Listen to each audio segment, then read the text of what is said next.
Gihaturan og hinabang sa grupo sa mga ROTC students ug mga professor sa University of Southeastern Philippines ang mga miyembro sa tribo sa Purok 4, Baganihan, Marilog District, Davao City.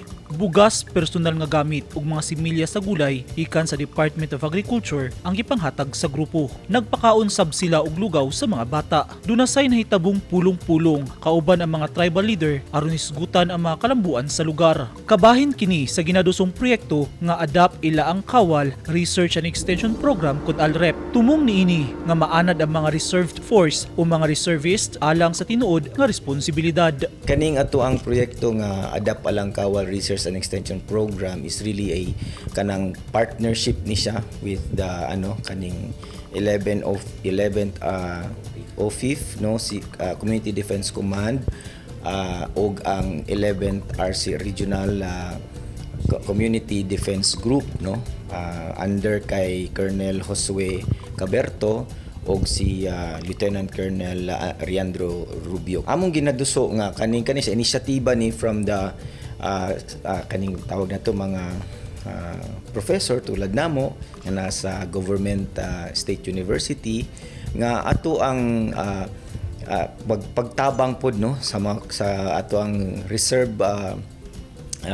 force mga reservists no kay sila ang ato amang kuan is ang atong armed forces 20% lang ang kayang sweldoan sa gobyerno. The rest gitrabaho na sa mga reservists. But what have we done sa atong mga reservists? Ang ubang wala gina sila sweldo ba? So lang na sila kanang tabang-tabangan, ginasuportahan, pero Davao City is a disaster prone area. So every time we have man-made mga calamities, we have natural calamities, kinsay tawago nato mga reservists nato. Ang tumong ani is to capacitate our reserve force sa uban pang aspeto para for their full functioning. So ang ato diha nga ang reserve force ginatan-aw nato nga tao na sila, naay pamilya na naana sila yung mga panginahanglan. Matud ni Alan Navales, ang program leader sa ALREP nga nanginahanglan gyud sila og tabang gikan sa mga magbabalaod aron mahingpit ang ilang ginadusong proyekto aron madasig ang mga reservist nga motabang sa komunidad. We thought, unsa kaya ang amo apong matabang para sa atong reserve force sa ilang panginahanglan. So we have this program, Adapt Alang Kawal Research and Extension Program.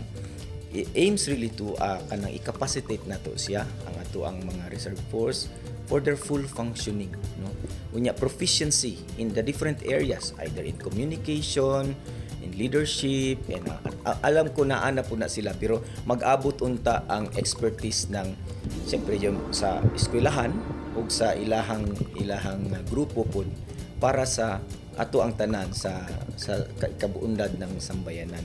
Mao na ang atong kuan is bayanihan ng dunong at tapang para sa maunlad na sambayanan.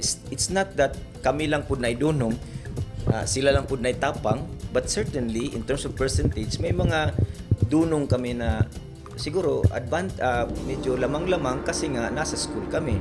But yung tapang din dahil sila ay nasa field, but pwede ba na they meet halfway so that we can ang magbenepisyo sa maong collaboration is the community.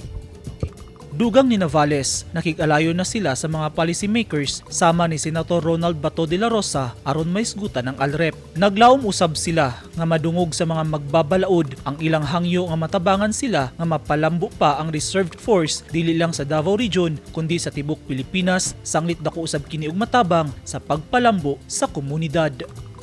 Eugene Hinutan, Newsline Philippines, Davao Region. Stay safe.